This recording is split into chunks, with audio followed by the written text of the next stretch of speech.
देखते हैं कुछ सुनते कानों को लिए इस्लाम का अस्सलाम वालेकुम और शुरू करते हैं आज का व्लॉग। यार सीन ये है कि आपको पता था कि मेरी डेंटिस्ट ट्रीटमेंट चल रही थी, तो आज उसका फुल फाइनल मिशन है क्योंकि उसका कवर रह गया था, फिलिंग वगैरह हो गई थी। तो आज इंशाल्लाह बस वो डॉक्टर साहब से अपॉइंटमेंट डन हो गई है। 2-3 दिन लेट हो गए हूँ इसलिए कि आपको पता है इस्लामाबाद में इशू चल रहा था, रोड्स वगैरह ब्लॉक थी और काफ़ी सारे मामलात गड़बड़ थे। तो अब मामलात रूटीन पे हैं, तो आज इंशाल्लाह ये वाला फुल एंड फाइनल कर देना है, फिर बाकी कोई अल्लाह माफ़ करे इशू नहीं है। इशू एक और हो गया है लेकिन वो आपको बाद में बताऊंगा, वो कोई और इशू है। तो बहरहाल आप सबसे पहले करें लाइक और सब्सक्राइब, तो फिर लेके चलता हूँ आपको लॉन्ग ड्राइव पे। हाँ ये कर लो पहले। वैसे तो अल्हम्दुलिल्लाह इस्लामाबाद का मौसम काफ़ी बेटर हो गया है और अब हवा जो है वो थोड़ी थोड़ी ठंडी है। सुबह और रात को मौसम बेहतरीन होता है, दिन को थोड़ी थोड़ी ज़ाहिर बात है धूप होती है तो इसलिए थोड़ी थोड़ी गर्मी फील होती है, लेकिन ओवरऑल मौसम जो है वो चेंज हो चुका है। बहरहाल हमारा क्या मौसम है, मौसम तो मौसम वालों का है। सॉरी, मुझे फूलों से एलर्जी है।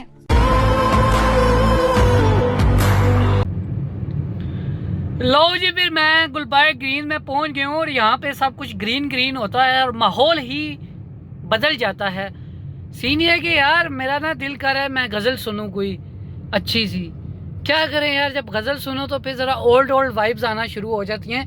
लेकिन अब अपकमिंग मौसम ऐसा ही है, आपको पता है इस्लामाबाद के जब पत्ते जर्द होते हैं और इस्लामाबाद का एक अलग ही माहौल बन जाता है, तो फिर गज़लों वाले मामलात बन जाते हैं, पुरानी शायरों वाली रूह जाग जाती है। चलो पहले ट्रीटमेंट करवाएं फिर शेर व शायरी भी इधर, या कौन सा मसला है। तो पता नहीं अब डॉक्टर साहब पहुँचे हैं या नहीं पहुँचे। पहुँच गए अभी पहुँचे हैं, बस उनके पीछे पीछे मैं पहुँच गया हूँ। यार ये क्यों होता है, मैं हमेशा लेट होना चाहता हूँ लेकिन मैं लेट हो नहीं पाता। मैं घर से आज भी लेट ही निकला हूँ। यकीन माने मैं झूठ नहीं बोल रहा, मैं घर से तकरीबन ना मेरी 4 o'clock की अपॉइंटमेंट थी और मेरा मूड था कि मैं 4:30 तक पहुंचूंगा, लेकिन यकीन माने मैं घर से वाकई लेट निकला हूँ, लेकिन फिर भी मैं टाइमली पहुंचा हूँ। बस आगे आगे डॉक्टर साहब पहुंचे, मेरा मर्जी थी कि 1-2 फ़ोन कॉल्स आए मुझे डॉक्टर साहब की और उसके बाद मैं ना फिर जाऊँ, लेकिन पता नहीं ऐसा क्यों होता है। पता नहीं ऐसे डेंजरस सिचुएशन में मैं ऑटोमेटिकली आगे कैसे आ जाता हूँ। पाकिस्तान में ना आप सब कुछ हो, बस 2-4 बातें आपको आहिस्ता आहिस्ता बताऊंगा, जिनमें से एक लिस्ट में ये भी है कि आपने वक्त पे नहीं पहुंचना कहीं भी। अगर आपने अपनी ना वो क्या कहते हैं इम्पोर्टेंस बतानी है लोगों को, क्योंकि हमारे मुल्क में ये ट्रेंड है कि यार इसको फॉलो करना पड़ता है। जो लोग फॉलो नहीं करते वो सिस्टम से आउट हो जाते हैं और सिस्टम से लड़ना बहुत मुश्किल काम है। क्लिनिक के अंदर पहुंचने के बाद मुझे बड़ी खुशी हुई जब मुझे ये पता चला कि डॉक्टर साहब मेरा वेट कर रहे हैं और ये मेरा क्राउन रेडी है बिल्कुल, और ये मेरी हो रही है डेंटिंग और पेंटिंग। आपने गाड़ियों की तो देखी होगी, इंसानों की भी देख लें, तो ये कुछ हालात और वाक़यात चल रहे हैं क्राउन के। अल्हम्दुलिल्लाह क्राउन वाला ट्रीटमेंट डन हो चुका है और जैसे कि मैं हमेशा कहता हूँ बहुत दिन हो गया मैंने नहीं कहा, माशाल्लाह खूबसूरत तो मैं बहुत लग रहा हूँ। ये देख लें A1 फर्स्ट क्लास हो गया है सिस्टम। डॉक्टर साहब ने मुझे बैठने के लिए बोला और ख़ुद इतने बिजी हो गए कि उन्हें समझ ही नहीं आई कि मैं भी बैठा हूँ। और थोड़ी देर बाद ना मैं फिर ज़रा इधर उधर देख रहा था, मैंने कहा पता नहीं कितना टाइम लगेगा, शायद डॉक्टर साहब जल्दी फ्री हो जाए तो फिर उनके साथ ना कोई बिल वाली लड़ाइयाँ शड़ाइयाँ करें। लेकिन बात ये हुई कि फिर लड़ाई का मौका ही नहीं मिला। डॉक्टर साहब ने कहा कि मुझे लगेगा ज़रा टाइम, तो मैं ख़ुद ही फिर बिल बनाने बैठ गया। नहीं ऐसा नहीं हुआ था, वो बंदा आ रहा है। लो जी गाइस, फिर ये वाला सिस्टम तो डन हो गया है, मतलब अब ये वाले मामलात ओके हो गए हैं। अब स्केलिंग करवानी है मैंने, कि वो मैंने डॉक्टर साहब को बताया है। असल में अभी वो ज़रा बिज़ी हो गए हैं, उनकी एक ज़रा इमरजेंसी केस आ गया था शदीद वाला, मतलब वो कोई किसी का इशू बन गया था दान का बहुत ज़्यादा, तो मोहतरमा थी कोई। तो अब सीन ये है कि मैंने बोला डॉक्टर साहब को भाई स्क्रीनिंग आप करेंगे, जब आप इन्विटेशन देंगे तो मैं आ जाऊंगा दांतों की स्केलिंग वगैरह कराने के लिए। मैं कुछ और वर्ड बोल रहा था, स्केलिंग, सॉरी अबाउट दैट। तो अभी चलते हैं, 2-4 काम कर रहे हैं, 2-4 मामलात कर रहे हैं। गुलबर्ग की गेड़ियाँ आपको गुलबर्ग ग्रीन के विज़िट करवाता हूँ और वापसी पे ना ज़रा वो करने हैं यार, क्या कहते हैं उसे, बप्पा जानी की ना मेडिसिन भी चुकनी है, मतलब लेनी है मैंने। तो लेट्स गो यार। ना आपको मेरी ये वाली आँख नज़र आ रही होगी, थोड़ी ज़ख्मी हो गई है। फिलहाल चालू है, मतलब चल रहा है, मगर कब तक चलेगा इसकी गारंटी नहीं है। और ये ना आज ना जख्मी हुई, ये हुई है फ्राइडे को जख्मी। और कैसी हुई है बताता हूँ आपको, धीरे धीरे स्लोली साथ साथ लॉन्ग ड्राइव करेंगे, साथ साथ आपको बताऊंगा। और आपने बड़ी केयर करनी है यार अपनी। यार हुआ कुछ इस तरह कि मैं फ्राइडे को निकला ना बाइक पे, तो जैसे ही मैं घर से थोड़ा सा आगे आया मेन रोड पे ना, तो वहाँ से कोई चीज़ उछल के मेरी आंख में लगी और इतने ज़ोर की लगी कि मैं क्या बताऊँ आपको, जैसे मेरी चीखें निकल गई। अब मुझे नहीं पता पत्थर था या वो एक मोटी सी मकड़ी सी होती है, पूंड कहते हैं हमारी ज़ुबान में उसको, ब्लैक कलर का होता है।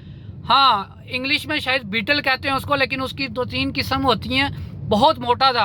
अब मुझे नहीं पता वो पत्थर लगा है किसी गाड़ी से उछल के या क्या। मेरी जो आंख आप देख रहे रेड रेड हुई है, तो बहुत ज़ोर का लगा। मैं ना वहाँ पे 10 मिनट रुका रहा, उसके बाद मैं फिर चला गया कहीं।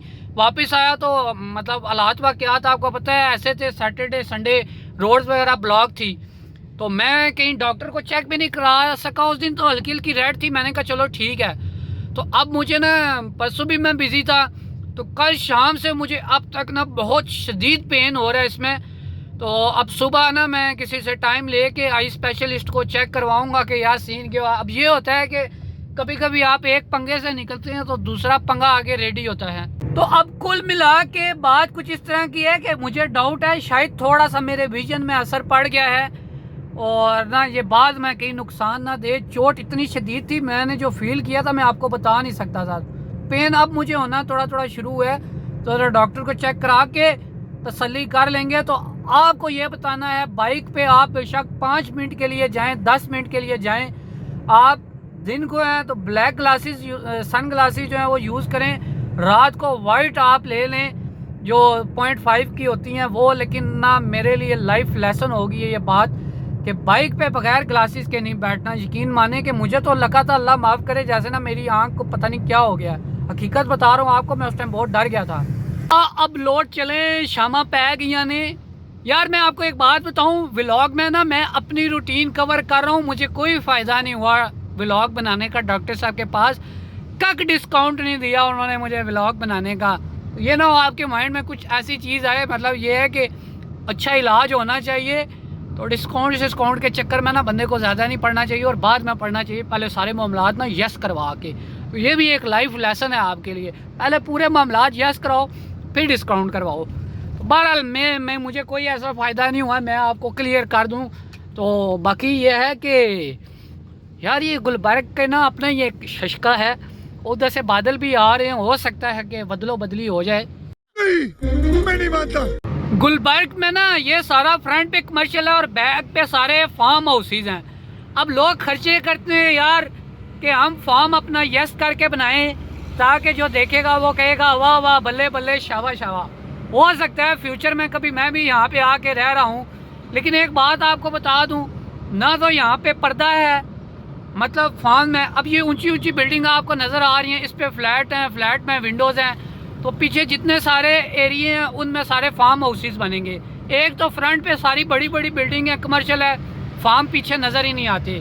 ठीक है, दूसरी बात यह है कि ये इतनी ऊंची ऊंची हैं, जब विंडो से लोग खड़े होकर देखेंगे, बाहर के नज़ारे करेंगे, तो आपके फार्म का पर्दा होगा ही नहीं।